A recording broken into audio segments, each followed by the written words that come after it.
नमस्कार, शाम के 7 बजने वाले हैं। वक्त हो गया है फास्ट एंड फैक्ट्स का। मैं हूं आपके साथ मैं मानसा मलिक और मेरे साथ हैं रूबिका। लेकिन इससे पहले कि हम फास्ट एंड फैक्ट्स की शुरुआत करें, आपको बता दें अब से 58 मिनट बाद देखिए टीवी इतिहास का सबसे दमदार शो फतेह का फतवा।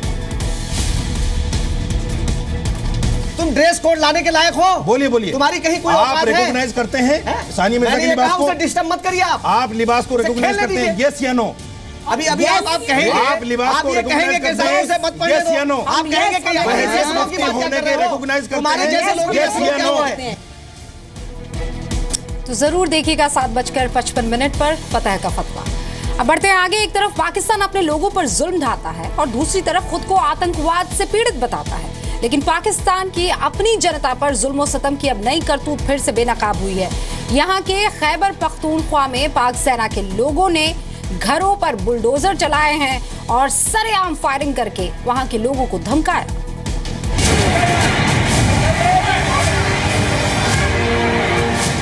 पाकिस्तान ने कोशिश तो बहुत की कि उसके जुल्म की दास्तान बाहर ना आ जाए, लेकिन सच को छुपाया नहीं जा सकता। जुल्म की ये 3 तस्वीरें गवाही दे रही हैं कि पाकिस्तान में हालात कितने खराब हैं।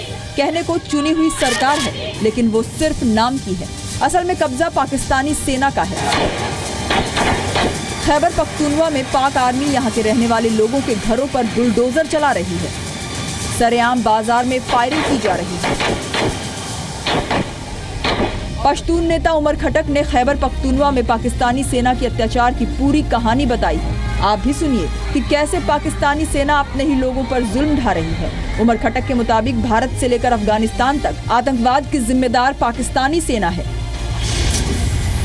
ये पाकिस्तान आर्मी और ISI के लोग आते हैं, इनकी जो हाई रैंकिंग ऑफिशियल्स हैं, ये आते हैं, मेजर्स आते हैं, कर्नल्स आते हैं, और ये बग़ैर वर्दी में तालिबान की शक्ल में अफ़गानिस्तान में भी लड़ते हैं, इंडिया में भी लड़ते हैं, तालिबान की शक्ल में लड़ते हैं। ये जो इनकी जो अदर इस्लामिस्ट ग्रुप है इनकी शक्ल में लड़ते हैं। और खैबर पख्तूनख्वा में तो हमने देखा है कि वर्दी में भी आते हैं, ट्रेन करते हैं। ये जो मदरसा के जो स्टूडेंट्स हैं उनको ट्रेन करते हैं, जिहाद के लिए अफ़गानिस्तान में भेजते हैं। फिर आरोप है कि पाकिस्तानी सेना घरों पर कब्जा करके यहाँ आतंकी कैंप लगाना चाहती है। पश्तून नेता उमर खटक ने कहा कि वो पश्तूनिस्तान लिबरेशन आर्मी का गठन करेंगे और खैबर पख्तूनख्वा को पाकिस्तान की कैद से आज़ाद करवाएंगे। तो आर्मी ही है, वो एक गांव नहीं कई गांव उन्होंने मुकम्मल तौर पर बलडोज किए हैं। बाज़ार उन्होंने लूट ली हैं, बलडोज की हैं। लड़कियों को ये ले जाते हैं, रेप कर जाते हैं और कारपेट बम्बिंग करते हैं, हीवी वेपन्स यूज़ करते हैं पश्तूनों के ख़िलाफ़। तो इस वजह से एक बहुत बड़ी कैटास्ट्रॉफी है उधर। इस वजह से वो 2 million people are displaced there. बहुत बड़ी कैटास्ट्रॉफी है। It's the biggest human tragedy in this region. So we have to fight whether they use it और not, because we have to fight for freedom, we have to fight for our own protection. Khyber Pakhtunkhwa में आतंकवाद के खिलाफ operation की आड़ में पाकिस्तानी सेना लोगों पर जुल्म ढा रही है। लोगों को जबरदस्ती आतंकी बनने को मजबूर किया जा रहा है। अभी भी पाकिस्तान चाहता है कि पश्तूनों को यूज़ करे एज टेररिस्ट। अब पश्तून अपने आप को खुद को यूज़ होने नहीं देते, पश्तून टेरर फैक्ट्री को लगाने नहीं देते। जानकारों के मुताबिक आतंकवाद खत्म करने के नाम पर पाकिस्तानी सेना खैबर पख्तूनख्वा में ऑपरेशन ज़र्बे अज़्ब चला रही है और वो इन जगहों पर आतंकवादी कैंप लगाना चाहती है। अब आगे बढ़ते हैं। खुद के बयान पर विवाद बढ़ने के बाद हरियाणा के स्वास्थ्य मंत्री अनिल विज ने सफाई दी। खादी उठ ही नहीं सकी, खादी डूब गई। महात्मा गांधी का ऐसा नाम है, नोट के ऊपर चिपक गया जिस दिन से, उस दिन से नोट की डिवैल्यूएशन हो गई।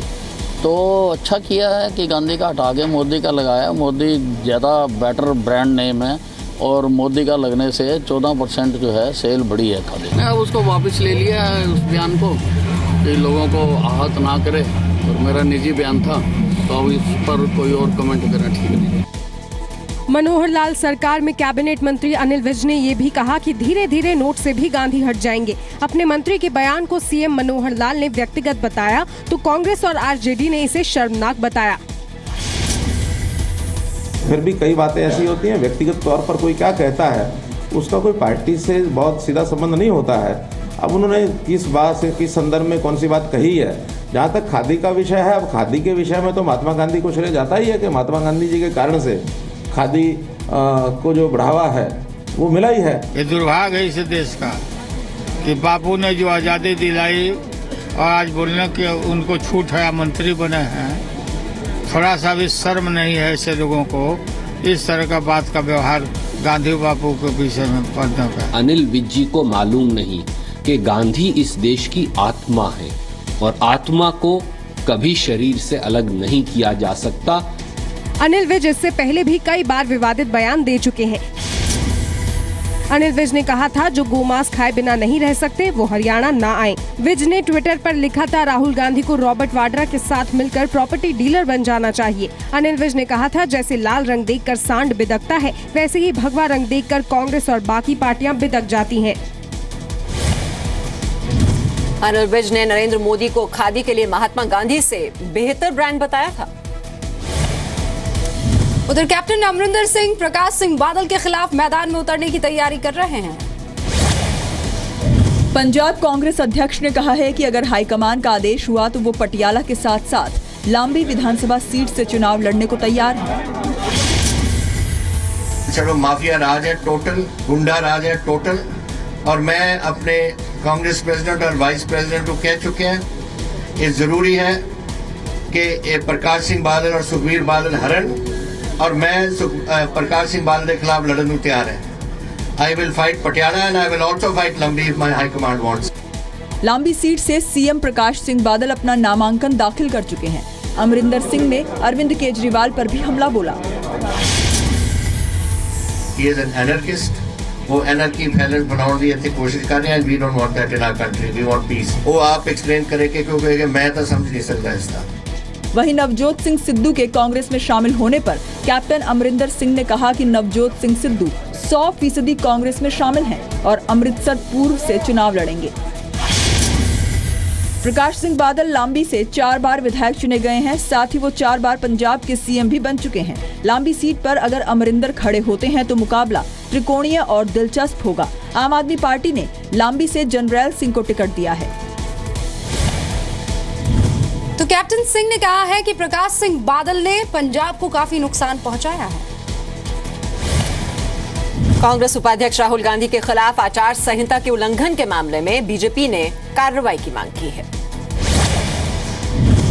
लखनऊ में यूपी बीजेपी ने चीफ इलेक्टोरल ऑफिसर से शिकायत की है कि राहुल गांधी ने कांग्रेस के चुनाव चिन्ह हाथ को कई धर्मों के भगवानों से जोड़ा था। बीजेपी ने चुनाव आयोग से कहा है कि ये न सिर्फ चुनाव आचार संहिता का उल्लंघन है बल्कि सुप्रीम कोर्ट के निर्देश के भी खिलाफ है। कांग्रेस ने कहा कि राहुल ने सर्वधर्म सम्मान की बात कही। राहुल जी ने कांग्रेस के हाथ को धर्म से जोड़ दिया, तो कौन कर रहा है धर्म की राजनीति और कौन कर रहा है मजहब और जाति की राजनीति, ये जाने। और उत्तर प्रदेश की जनता जो लोग भी इस तरह की सियासत कर रहे हैं उन्हें धता बताएगी। देखिए, राहुल जी ने जो कांग्रेस पार्टी के चुनाव चिन्ह हाथ की व्याख्या की थी उसमें तो कोई आपत्ति की बात नहीं थी। उसके आधार पर कोई धर्म के लिए अपील नहीं की, धर्म के आधार पर वोट नहीं मांगा, बल्कि वो सर्वधर्म की बात की उन्होंने। राहुल गांधी जी ने अपनी स्पीच में कहा, मैंने सुना, लेकिन उसको वो मुझे नहीं लगता कि धर्म के आधार पे वोट मांगने की कोशिश कर रहे थे। अपना सोचना है। चुनाव आयोग आशा है मुझे कि सही निर्णय देगा। 11 जनवरी को दिल्ली में कांग्रेस के जन वेदना सम्मेलन में राहुल ने ये बयान दिया था। शिव जी की फोटो में कांग्रेस का चिन्ह, तो फिर मैंने सोचा कि भाई दूसरी फोटो देखता हूँ। मैंने गुरु नानक जी की फोटो देखी, उसमें कांग्रेस का चिन्ह। मैंने बुद्धा की फोटो देखी, उसमें कांग्रेस का चिन्ह। महावीर जी की फोटो देखी, उसमें कांग्रेस का चिन्ह। हजरत अली जी की फोटो देखी, उसमें कांग्रेस का चिन्ह। बीजेपी ने चुनाव आयोग से शिकायत में कहा कि पब्लिक रिप्रेजेंटेटिव लॉ 1951 के सेक्शन 123(3) का उल्लंघन है। बीजेपी के मुताबिक राहुल गांधी ने कांग्रेस के सिंबल हाथ को शिव, गुरु नानक, बुद्ध, इस्लाम और महावीर से जोड़ा था। शिकायत के समर्थन में बीजेपी ने चुनाव आयोग में न्यूज़पेपर्स और न्यूज चैनलों की रिपोर्ट भी पेश की है। कुछ दिनों पहले चुनाव आयोग ने 5 राज्यों में चुनावों की घोषणा करते हुए कहा था कि कोई भी राजनीतिक पार्टी धर्म के नाम पर चुनाव प्रचार नहीं करेगी। बीएसएफ के जवान तेज बहादुर के परिवार ने गृह मंत्रालय के आदेश पर हुई जांच को गलत बताया है। बीएसएफ और सेना से जुड़ा विवाद खत्म होने का नाम ही नहीं ले रहा। तेज बहादुर की पत्नी ने सीबीआई जांच की मांग की है। जांच जो हुई है ये एकदम गलत हुई है। ये बीएसएफ से जांच नहीं करवाई जाए, ये सीबीआई या दूसरी एजेंसियों द्वारा ये जांच करवाई जाए। जो बीएसएफ वालों ने जो जांच करी है वो बिल्कुल गलत है। अपना महकमा जो जांच करेगा वो अपना बचाव करेगा, वो कभी भी जांच सही नहीं हो सकती। सेना के जवान यज्ञ प्रताप की पत्नी ऋचा सिंह भूख हड़ताल पर बैठ गई हैं। ऋचा का कहना है कि उनके पति को टॉर्चर किया जा रहा है। दिन धरने पे बैठे हुए हैं, भूख हड़ताल की हैं, तो मैं भी भूख हड़ताल आज 2 दिन से ही कर रही हूँ। मेरे घर में खाना नहीं बना। यही निवेदन चाहती हूँ कि मेरी मांगे पूरी हो, मेरे पति को न्याय मिले और हर सिपाही को न्याय मिले। पैरामिलिट्री फोर्सेस में सोशल मीडिया के इस्तेमाल पर अब खास निगरानी होगी। संवेदनशील जगहों पर स्मार्टफोन के इस्तेमाल पर भी रोक पर सख्ती होगी। बीएसएफ जवान तेज बहादुर ने खराब खाना मिलने के दर्द को फेसबुक पर शेयर किया था। देहरादून में 42 इन्फेंट्री ब्रिगेड में तैनात लांस नायक यज्ञ प्रताप सिंह ने अफसरों पर शोषण के आरोप लगाए। कांस्टेबल जीत सिंह ने सीआरपीएफ में मिलने वाली सुविधाओं को लेकर यूट्यूब पर अपना वीडियो अपलोड किया था। एसएसबी के एक जवान ने गंभीर आरोप लगाए कि उससे अफसरों के घरेलू काम करवाए जाते हैं। वायरल हो रहे वीडियो के बाद आर्मी चीफ ने जवानों की शिकायत सुनने के लिए कंप्लेंट बॉक्स, सजेशन बॉक्स बनाने का ऐलान किया है। मुंबई हमलों के मास्टरमाइंड आतंकी हाफिज सईद ने भारत के खिलाफ फिर जहर उगला है। हाफिज सईद ने पाकिस्तान के फैसलाबाद में एक रैली में दावा किया है कि कश्मीरी आतंकवादी कश्मीर के अखनूर, उरी और दूसरी जगहों पर भारत को करारा जवाब दे रहे हैं। साथ ही उसने कहा कि भारत इन आतंकियों को नहीं रोक सकता। और हम मोदी से कहते हैं आराम से रहो, अपने घर में रहो। जो तेरा घर है, जो तेरा नहीं है, उसको जबरदस्ती अपना ना बनाओ। फौजी कब्जे खत्म करो, फौजी कब्जे खत्म करो। ये 21वीं सदी है, इसके अंदर फौजी कब्जे नहीं चलेंगे। जो तुम्हारा घर हिंदू का हक तुम करो, कश्मीर छोड़ो। खुद को मुसलमानों का रहनुमा बताते हुए आतंकी हाफिज सईद ने अपने भाषण में मुंबई, कोलकाता के मुसलमानों पर अत्याचार होने का दावा किया, लेकिन रक्षा विशेषज्ञों ने उसके दावे को कोरी बकवास बताया। इस मौके को पाकिस्तान की सरजमी पे खुलेआम भड़काऊ भाषण देता है, भड़काऊ बातें करता है, तो पाकिस्तान और बेनकाब होता जा रहा है हर दिन। और आप देखो यूएई का रवैया, फ्रांस का रवैया, वो साफ तौर पे बिना पाकिस्तान का नाम लिए कह रहे हैं अभी समय आ गया है कि बहुत बड़े पैमाने पर टेररिज्म के खिलाफ कार्रवाई होनी चाहिए। हाफिज सईद आतंकी संगठन लश्कर-ए-तैयबा का संस्थापक है। हाफिज सईद पर भारत, अमेरिका, रूस और ब्रिटेन में प्रतिबंध है। प्रतिबंध के बाद लश्कर ने अपना नाम बदलकर जमात-उद-दावा रखा। हाफिज के खिलाफ इंटरपोल ने रेड कॉर्नर नोटिस जारी कर रखा है। मुंबई 26/11 आतंकी हमले का मास्टरमाइंड है हाफिज सईद। भारत हाफिज सईद से जुड़े कई डॉजियर पाकिस्तान को सौंप चुका है, लेकिन अब तक उस पर कोई कार्रवाई नहीं। मध्य प्रदेश के झाबुआ में मां को उसके 2 बेटों ने जंजीर से बांधकर ताला जड़ दिया। पुलिस लाइन में रहने वाले 2 पुलिस कर्मियों ने अपनी बीमार मां को जंजीर से बांध दिया। बताया जा रहा है कि महावीर वर्मा और मदन वर्मा सालों से अपनी मां को इसी तरह से जंजीरों में जकड़ कर रखते थे। किसी पड़ोसी ने इसका वीडियो बनाकर एसपी को भेज दिया। एसपी ने एक टीम बनाकर महिला को जंजीरों से मुक्त कराया। हमने उसको निर्देशित भी किया है और उसकी काउंसलिंग भी की है, और वो खुद अपने आप में इस बात को लेकर शर्मिंदा है कि जो भी कुछ किया, भले ही किन्हीं भी कारणों से किया हो, वो गलत है और भविष्य में इसकी पुनरावृत्ति नहीं करेगा। एसपी का कहना है कि अगर फिर से बुजुर्ग महिला को जंजीरों में जकड़ने की कोशिश की गई तो दोनों बेटों के खिलाफ सख्त कार्रवाई होगी।